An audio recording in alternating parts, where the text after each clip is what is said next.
Thank you very much. Appreciate that. It's Honora in the room. She's already out.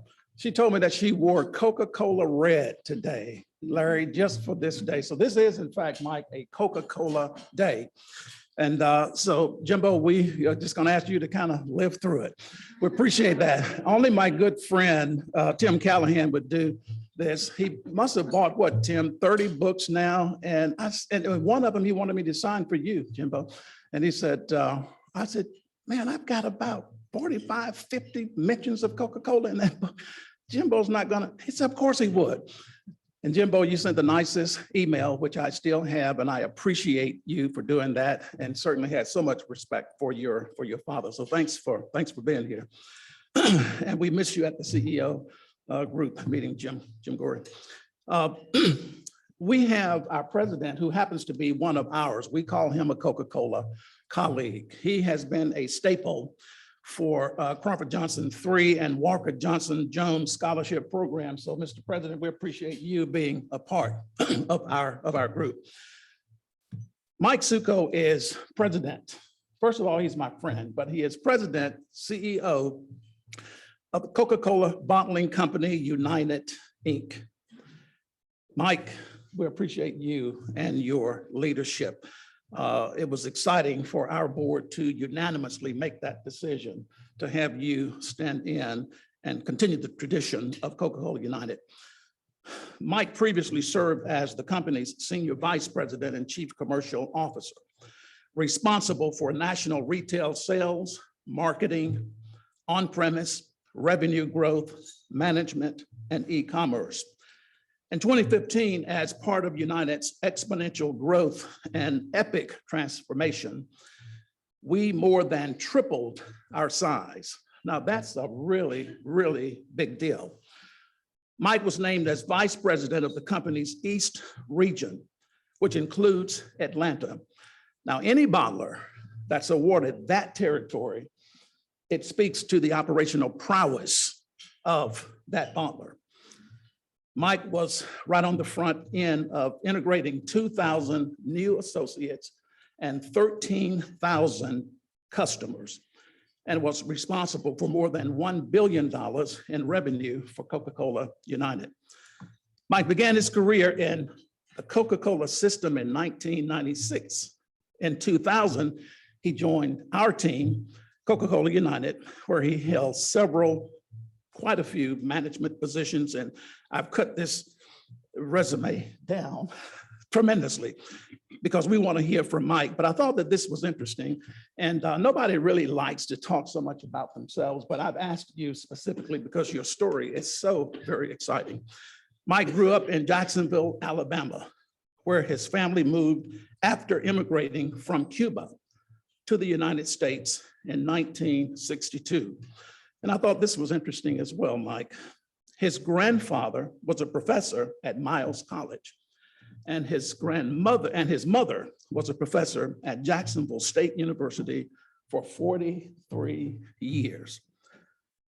Being an integral part of your community is ingrained in Coca-Cola United's culture. Mike's community leadership spans over Atlanta, the state of Atlanta, Georgia, the city of Atlanta, Georgia, and Alabama. Oglethorpe, did I get that right, Linda? Oglethorpe, she was teaching me how to say that, university.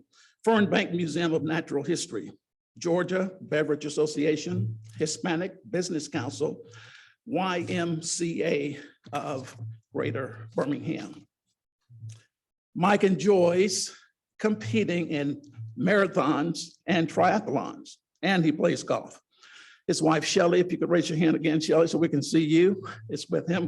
They have two kids, Bella and Mike, and reside in Birmingham. Now, if you talk to Mike for more than 5 minutes, the conversation will inevitably morph into a people discussion.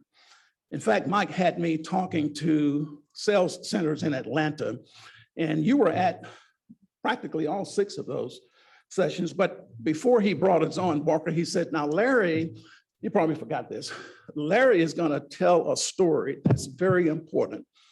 and I want you all to pay strict attention. Well, I have lots of stories, but I didn't tell the story that Mike had in mind. He gets up after I finish and he tells the damn story better than I ever could. That's Mike. I will tell you that one of the more common mistakes that people make is that they'll see a person with a great position and a great attitude, and they will think that, oh, they have that great attitude because they have that great position, when quite the opposite is true. They have their great positions because of their great attitudes. When it comes to communication skills, relationship skills, demeanor, deportment, disposition, my friend Mike Suco epitomizes all of those, just a real paragon for communication and people. Ladies and gentlemen, please join me in welcoming up my friend, Mike Suco, President and CEO of Coca-Cola United.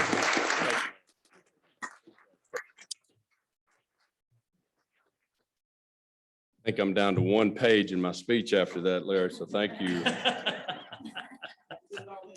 was a very nice introduction. I'm sure I'm going to underwhelm the entire group here today. So, Larry, thank you for what your service is in our community and also for your service on our board. So Larry is a board member of Coke United and a former associate who worked directly in the business and someone that I have the utmost respect for.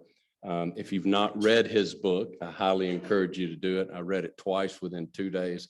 It was that good. And it's been a great teaching document for us to use with our associates and with our management team. And JW, thank you for your partnership and for your friendship and everything you've done to support us. And thank you so much for allowing me to be here to share a little bit about my story.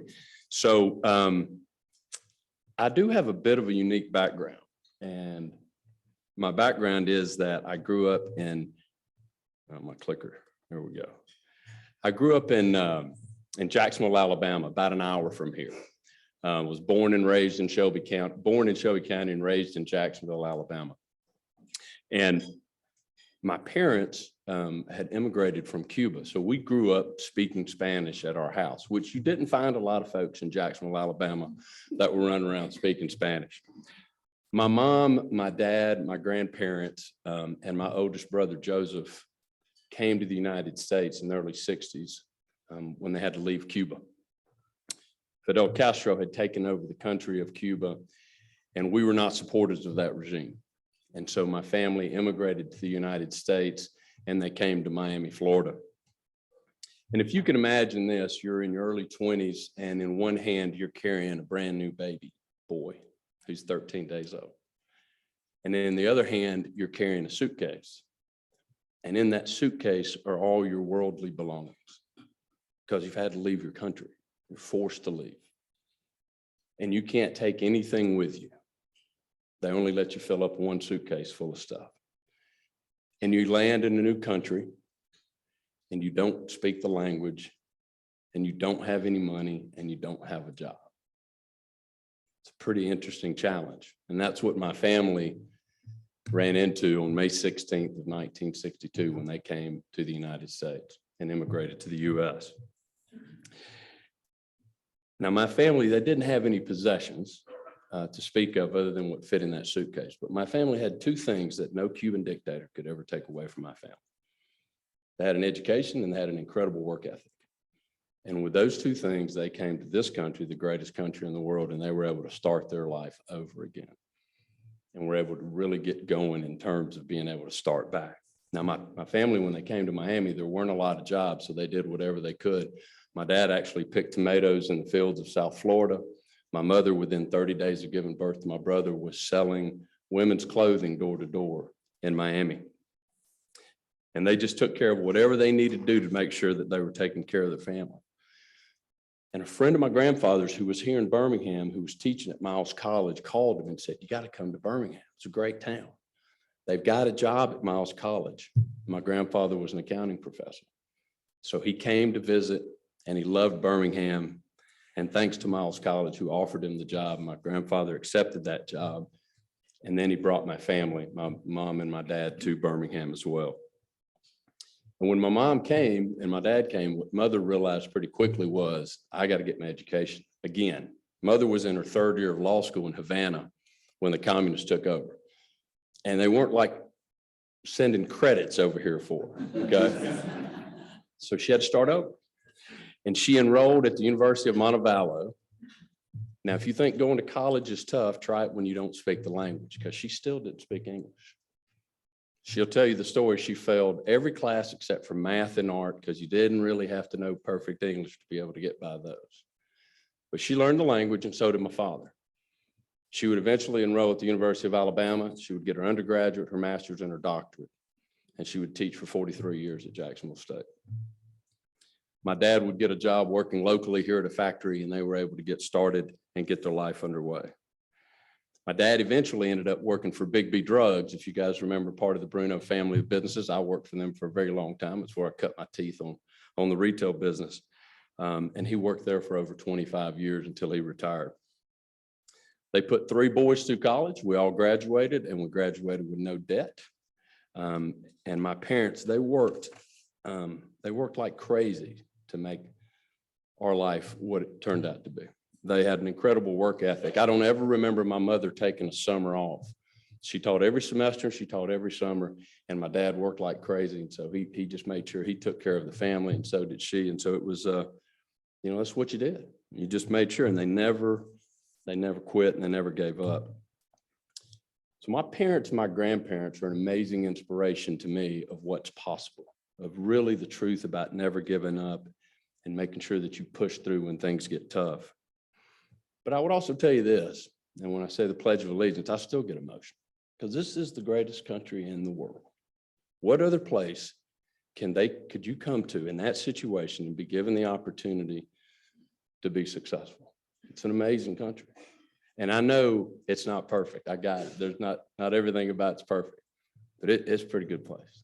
And I'm so thankful for this country and for what it did for my family and what it has allowed for me to benefit from that. And I said in the beginning I was going to share my story, but really my story is the story of my grandparents, my parents, and my family, and many other Cubans who came to the United States to find a new life. And I also recognize that I am literally one generation away from being able to put all my belongings into one suitcase. It's a pretty interesting story, right? And in terms of being able to have my family provide for me, to be able to give me the opportunity that I received, has just been an amazing journey for me. And I'm incredibly grateful to my mom, my dad, my grandparents, and to the country for which we live. And I'm especially grateful to Miles College, who gave a Cuban exile a chance. And that started our family and our history off here in Birmingham. Now, as part of my journey at JSU, you will see that beautiful young lady in the red dress up there, and that's my wife, Shelley. She's sitting here at the head table. She is my wife of 24 years. We've been very blessed to be together for that long. We've got 2 wonderful children, Michael and Bella. Bella is at Auburn right now as a sophomore, and Michael's at Briarwood as a junior. And they're great kids, and we've been very blessed. The furry guy that you see on the screen there is my buddy Newt, and he is the only person on that page that listens to anything that I have to say, and the only one that actually does anything that I encourage him to do. I do enjoy golf, as Larry said. I enjoy running marathons, and I enjoy doing triathlons. And the reason I enjoy doing triathlons, and triathlon is when you swim, bike, and run. And it's a wonderful way for you to show how terrible you can be at 3 sports simultaneously, which I've come to do. It's a crazy sport and a very humbling one in terms of being able to do 3 things simultaneously. Now I'm going to tell you a little bit from a heritage standpoint. As I said, I'm very proud to be Cuban, and it's a great part of me that I love to talk about. And over 20 years ago here in Birmingham, I was involved with the Hispanic Business Council. It was part of the Birmingham Chamber. And that Hispanic Business Council was designed to really help reach out to Latino businesses and be able to connect them. We did a lot of great work around that. But out of that came Fiesta, which is a cultural festival that many of you are familiar with, which just celebrated 20 years here. And that festival was really designed around celebrating all of the different cultures that exist within the Latino community. Because yes, we do share the language and we do share Spanish, but everybody has differences. We have different foods, different food, music, all of these things. And we really wanted to showcase those. And one of the other things that we did with that was we helped raise scholarship money for kids to be able to go to school. Now, you heard me talk about education earlier. I firmly believe in that. And I believe it's a ticket, and we got to make sure that we do that. So that's one of the greatest things I'm proud of as part of the work that we did here several years ago. And the picture on the left is probably around 18, 19 years ago. And I can tell you that because that thing that I have to my ear is a BlackBerry, as I looked at the picture. So I knew that I was at least 15 years out. The picture on the right is actually more recent. And that picture was in Washington, D.C. It was just a few months ago. And I got invited to go to the opening of the American Latino Museum at the Smithsonian, which is an incredible venue that just opened up. And I had an opportunity to be there and see all of the contributions of all the different Latino countries that have participated in building this great country, and their and the contributions that they've made. And I was very honored to be there and be a part of that. And so when I shared a little bit about growing up in Alabama and having this unique experience and culture that I grew up with, so you got to imagine, I've got this Cuban thing going on, and then I've got this good Southern thing going on, which is a really nice blend together. And when we were kids, we would come to Birmingham. There were probably 30 or 40 families, Cuban families, that had already settled into Birmingham. So we would come to Birmingham, we would hang out together, we'd eat great Cuban food, we'd be playing dominoes, enjoying all kinds of great stuff. Everybody's talking loud because we're a loud culture. Shelley's mother says that Suco translated to English means loud. And that's what I think it is, because we're going to be gregarious about it. But the gatherings of the families were just very special. And when I think about that neat combination between the whole entire experience of that, plus my experience of growing up in Alabama, it's pretty special. And I would tell you that Cubans and Southerners have a lot of similarities, especially when it comes to food. If it sits still long enough, we're going to deep fry it. We will absolutely, because Cubans are the ones that took a perfectly healthy banana. We sliced it up, we deep fry it until it turns into a chip. And that's how you ruin a perfectly healthy food. And I got to tell you, when we were kids, my dad, he would make breakfast for us. And so he would make eggs and grits, right? Traditional Southern breakfast. And then over here, I'd have a little Cuban bread. And then he'd make a big, tall glass of Cuban coffee made with milk, right? So you guys pay $9 for it. You call it a venti latte. I called it breakfast. So I'm in like third grade having a big, tall cup of coffee. And then they're wondering why the Suco kids are bouncing off the walls in elementary school. That is the journey of a Cuban American growing up in Alabama and the mix of it. So it was a wonderful way to grow up, and I have such a deep love and passion for my family and for their history. And we never forget where we came from. I never forget what they went through to allow me to be here. And it's just one story of thousands of other Cuban families that have immigrated. Many of you may know several Cuban families that were here, especially in the medical and professional field. So very proud of that. As I think about my professional journey, and Larry talked a little bit about this, I graduated from JSU and I started working for Ernest and Julio Gallo right out of school in South Florida in Fort Myers. Worked for them for about 5 years. I started off as a frontline merchandiser and salesperson. It was a great company, a really great training program, and I learned a lot. But in 1996, I had an opportunity to go to work for the Coca-Cola company based out of Atlanta. And the job was to be in a liaison between the Coca-Cola company and the Alabama bottlers.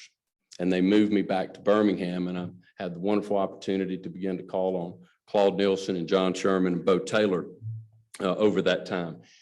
And after about 3 years, I got an invitation to come to work for them. And in 2000, I joined Coke United, and I would tell you that it was the best business decision I ever made in my life. It's been a wonderful journey for me, and the family and the Johnson family have just been amazing in how they've taken care of me as well as all the other associates. And with some great coaching and some great investment that was made in me by some of those leaders, I was able to progress across through the company in different roles. And in 2014, the Coca-Cola company and the bottlers entered into an agreement where we would have an opportunity to purchase territory from the Coca-Cola company. They owned the largest bottler at the time, and they were going to dissolve it. And we had an opportunity to purchase a lot of that territory. And so in 2014, for about 5 years, we began buying multiple territories from them. In 2016, we were able to buy Atlanta, the Atlanta market, which is the headquarters of the Coca-Cola company, and obviously one of the biggest ones, biggest markets that we transitioned. And during that time, my family and I moved to Atlanta to help put that together. And in part of that, we brought in 2,000 new associates, just out of Georgia, 2,000 new people into our company, which was a massive undertaking.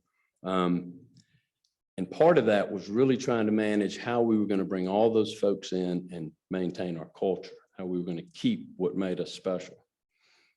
And so I'll tell you a little bit more about that in a few minutes. And so in 2021, I got to move back to Birmingham. My family and I moved back, was able to come into a different role. And then in August of this past year, I've been very blessed to succeed a mentor and great leader in John Sherman, and came in as president and CEO of Coca-Cola United. As I tell everybody, I just got past my 90 days, which is exciting for me. So from an HR perspective, they can't get rid of me, I think, at this point. I'm thrilled with that. But I've been really, really excited about the opportunity that's been put forth for me, and all of the work that our team's done to make this transition go very smoothly. And I know that many of you are familiar with our company, but if you don't mind, I'd like to share with you a little video that tells you a little history on our company. And then I'm going to come back and talk about the future, if you don't mind.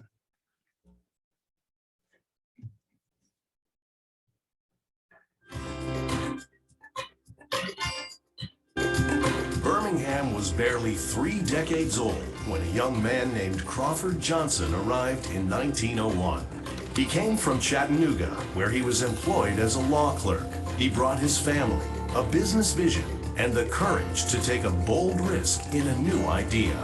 Crawford sized up the young city as a thirsty place. Thirsty to grow, thirsty to prosper, thirsty for refreshment. He established Birmingham Coca-Cola Bottling Company in 1902 in a modest facility at 109 North 24th Street. The business was launched with $12,000 of capital, most of which he had borrowed. The workforce consisted of himself, one assistant, and a delivery mule named Bird. In those days, people were familiar with Coca-Cola as a soda fountain refreshment. Convincing stores to stock it in bottles and keep it cold on ice was his earliest challenge. Crawford knew how to win the hearts of consumers and the trust of customers, and the business prospered. His personal values provided the foundation for the enterprise: love for family, service to customers, concern for the community, all based on deep, genuine relationships. Because of his exceptional care for employees, many chose to be with the company their entire working careers, which provided very beneficial business continuity.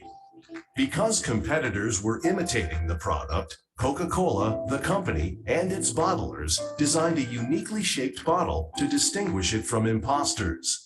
In 1915, Birmingham was the site of a secret test to produce what would become, and remains to this day, the world's most recognizable commercial symbol: the Contour Coca-Cola bottle. Meanwhile, the Coca-Cola system was growing rapidly, and Crawford saw opportunity beyond Birmingham. His sons, Crawford Jr. and Allen, joined the business in the 1920s, which allowed Crawford Sr. to focus on acquiring Coca-Cola franchises in other southern markets. He acquired territories in Augusta, Georgia, Spartanburg, South Carolina, and Chattanooga, Tennessee. The foundation was laid for the future. World War II brought material and ingredient shortages that severely limited bottling operations. Many of the company's experienced associates joined the military. Crawford Jr. and Allen volunteered, so Crawford Sr. resumed leading the company. His untimely death in December 1942 left a sudden void in seasoned leadership.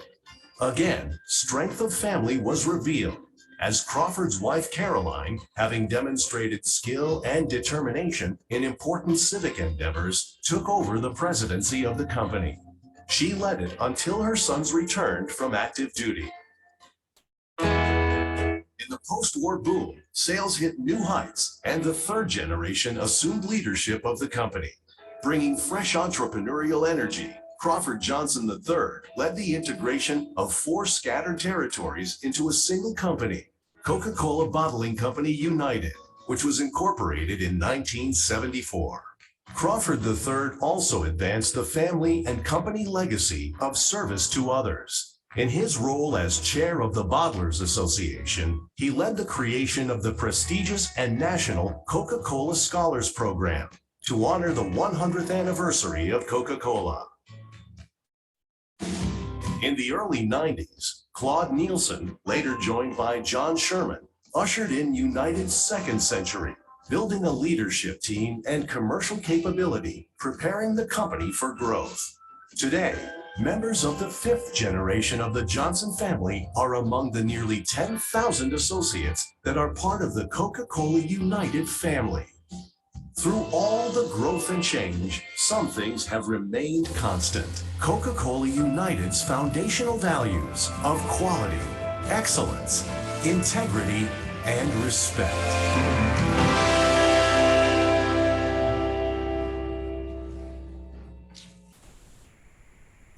So, I often think about what would Crawford Johnson Sr. think about this company today. As he would look around, he would see what we've grown from with one associate and one mule and one wagon that he started. I got to think he'd be really proud. I got to think he'd be extremely proud to look and see that his great-grandchildren and his great-great-grandchildren are helping guide and run the business every day. And they're very involved. We're so blessed to have 3 members of the 5th generation working in our business today, all incredibly bright and very committed to the business. And I know that that gives us great hope for the future. And we have 4th generation that are on our board that are here with us today that are guiding us and helping us each and every day as well. So we're so blessed to have all of them involved. Now, over the last couple of years, we have grown substantially. We're now the 2nd largest privately held bottler in North America. We're over 10,000 associates, and we have proudly called Birmingham home since 1902. And what I would share with you is this growth that we took on did not come easy, but it was phenomenal because it really bonded our team together, and it showed what this team can do as we brought in, 3x the number of associates that we had before. So part of this entire venture is about our culture and what makes us special. And so I want to share with you a little bit about this document that we look at, and I call it our guiding light, our GPS. And it's our purpose and our core values. And I know that some companies have this, they have it hanging on a wall somewhere, or they give it to you when you're getting onboarded, and maybe everybody doesn't buy into it. What I would tell you for us, every decision we make, every action we take is designed and goes through this. And if I can't reconcile my decision-making and our actions against this document, we don't do it because it's not the right thing to do. And so as you look at this and you look at the purpose statement, you notice that it states, we exist and excel for the benefit of our associates. And that's very intentional that the associates are first. It's followed by our consumers, our customers, our communities, and lastly, our owners. And what it should imply to you is that if you take care of your associates and your customers and your consumers and your communities, your owners are going to be just fine. And we did check with our board when we submitted this and our shareholders, and they lined up and said it's exactly the right thing to do. And this has been what we've followed, and it has been the right thing, and it has paid the dividends that you would want to see happen for everybody involved, from the associates all the way through to the owners. Next, it talks about our operating model, that it's built on local relationships, foundation of family. That's the way we do our business. It's the way we go to business. We are a local company. When you go into Macomb, Mississippi, the building doesn't say Coke United. It says Macomb Coca-Cola. That's what we want. When he said in Birmingham or Oxford, that's what we connect with, because that's what matters. And we're locally run operation in that local community, and we invest in there. And then we have our 4 core values: excellence, respect, integrity, and quality, all of which defines the way we run the business each and every day. Now, in 1899, when we bottled the first Coke officially, we had one SKU, one SKU. It was Coke, and it was in a glass bottle. Supply chain was pretty simple back then. And that's the way it was all the way through to the 1950s.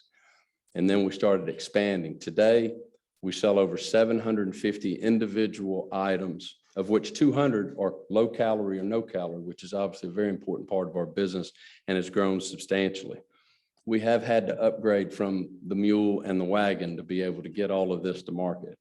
Now we have hundreds and hundreds and thousands of vehicles on the road every day to get the products to our consumers. Now, I spoke a little bit earlier about our growth, and I want to show you visually what that looked like beginning in 2014. So what you see on the left side is what we looked like prior to our transitions.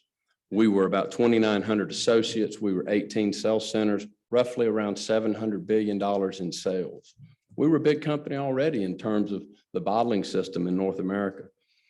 And over about a 5-year, 6-year time period, we've more than tripled in size, almost quadrupled in size. Now we're over 10,000, creeping up on 11,000 associates, 48 sales centers, and just under $4 billion in revenue. And that is a massive undertaking that took place. And I talked about our culture, and that was one of the things that we protected. And I remember when Claude in 2012, we got put under non-disclosure, and Claude showed us the map, and we were just overwhelmed, excited with what we saw. And he gave us a few guiding principles that we would follow when we went into this transition. Because if you look at the numbers, you got 2,900 associates. When you start, you're going to have 10,000. That means you're bringing over 7,000 people into your company. And the last bullet point that he said on those guiding principles said, if we can't recognize Coca-Cola United when we're done with the acquisitions, we're not going to do it. I mean, that was a powerful statement, but what it meant was we had to protect our culture. And I think of our culture as the soul of a company, about what makes you special. It's your DNA, and you can't give that up. And so to make sure that we did that, one of the ways that we were able to bring 7,000 people into our organization is we met with every single person individually. Every single of those 7,000 people had a one-on-one meeting with our group, our HR team, our leadership team, and we took you through your benefits, we took you through your pay, your job, made sure you understood what the expectations were and that your job was safe. We didn't lay anybody off. As a matter of fact, we hired 10% more people at every facility that we bought to invest at the street level, which is what we do the best. And they bought in and they came to our company, and we would like for all of them to retire from our company. And that has allowed us to not only keep our culture, but that culture has flourished and then grown amongst those 7,000 associates. And so that vision that Claude and John and the board had for us has come to fruition. And it's been a wonderful experience for us as we've grown. And I can assure you, you can recognize Coca-Cola United. And that was the main thing that we wanted to make sure of when we got complete. So in terms of leadership in the Coke system, we definitely like being first. We love being here in Birmingham. We like being first in what we do. We own Chattanooga Coca-Cola, which is the world's first Coca-Cola bottler. If you want to know the interesting, you saw it in the video, every Contour bottle that is produced has a little bit of Birmingham in it, because the original Contour bottle was done here. In 1915, it was a secret test done in Birmingham to figure out how we could run that glass bottle that you see there. The one you see on the screen is called a hobble skirt bottle. It didn't end up looking exactly like that. It changed a little bit, but that was done here in Birmingham as they created the new package. And then we've been the first to launch a host of new packages across the country. And we like being ahead of the curve and making sure that we have an opportunity to be the first to market with things. And then in terms of being number one in the US, we also take a lot of pride in some of the things that our team has been able to accomplish. So we're looked at as the number one executing bottler in North America. What does that mean? Well, that means that we do what we say we were going to do with our customers. That basically that when we lay a plan out, we do it, and we do it the best that there is. And that is a great compliment to us when that comes from our customers. From a customer service standpoint, our biggest customers, including some of our small customers, have us listed as their top suppliers. So Walmart, Sam's, Kroger, and Publix have all identified us in best in class. And that comes from that relationship and that local model that I talked about of being able to deliver at the store, that personal touch that we do with our team. And then from a market share perspective, our company has the highest market share in soft drinks and in still beverages of any of the large Coke bottlers in North America. So that's your hometown bottler. And what we've been able to do across the territories that we've been fortunate enough to take over the last few years. And so I talked about the last 120 years. I'm going to share with you a little bit about our vision going forward. When we talk about associates first, and we talk about associates first culture, we have 10,000, almost 11,000 people now who need to feel part of something special. They need to feel part of a team. And so what we want to do is we want all of those associates to retire from our company. We want to retain those associates. And the way we plan on doing that is by engaging more with them as we go forward. So people talk about the secret formula from Coca-Cola. It's pretty simple. It's the people. It's a comment that I've heard over and over again, because none of this matters if we don't have the people to drive the business for us. So we're going to have what we call our culture of learning. And this one is very near and dear to my heart. And we're rolling this as we speak. And it's really about providing our associates the best training, the best coaching, the best development that we can. I am a firm believer that when someone has confidence in what they do and they're trained properly, they're going to do a great job for you. But also they're going to stick through the tough times. So when things are tough, the first 6 months, especially when you're in a new role, if we have trained them properly and we've shown them the right skill sets, they'll stick with us. And then we can continue to develop and train them.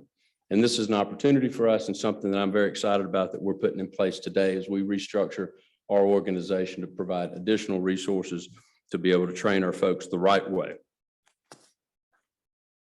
From women leaders, we have significant amount of women leaders on our board, on our executive team, and in other management positions around our company, but we still need to do more.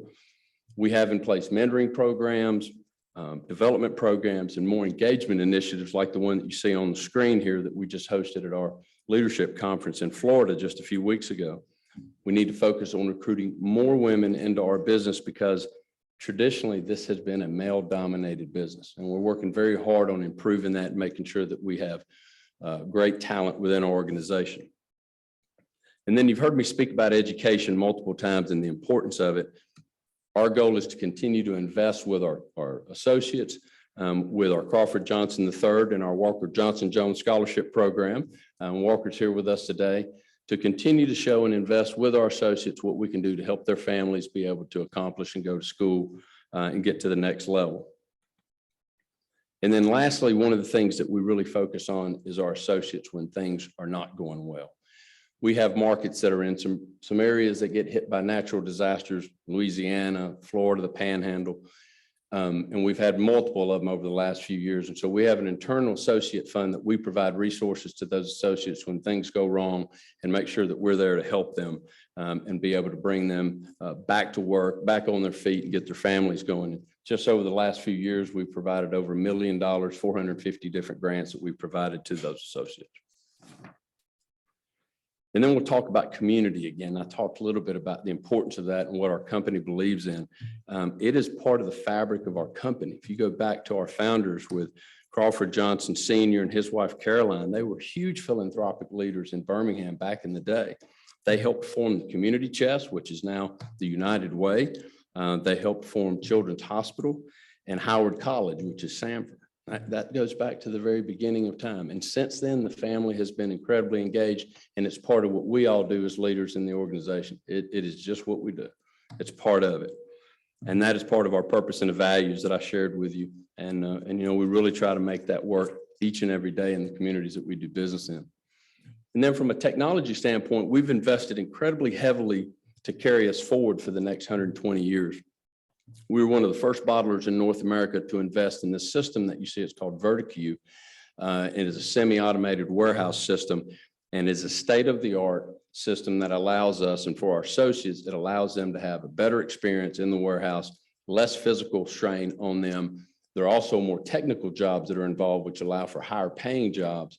And then from a standpoint of our customers, it gives us a better pick order. We get the right products at the right time, perfectly picked to be able to land with our customers, which makes the entire supply chain work incredibly well. And that is a huge advantage for us. We've got several of these systems in place, and we've got more to come. And then lastly, you can't expect to be around for another 120 years if you don't invest in your future. And since 2013, we as a company have invested over $500 million in incremental capital in facilities. And this list that you see on the screen are facilities that we have built or improved since we purchased the territories in 2013. And we're going to continue to do that. And we're going to spend close to $1 billion in total near the end of this decade in terms of new facilities and improvements that we've made. And that's how we plan on having someone stand here 120 years from now, I hope, and give the next speech. It won't be me, I don't believe. So I hope it's not. So lastly, I would say this. Birmingham has been our home for 120 years. More to come on what our future looks like in Birmingham and our headquarters. So that is my history. That is my background. This is about our company, our history, and our future. And I'm very grateful and thankful that you allowed me to come share that with you today. So thank you.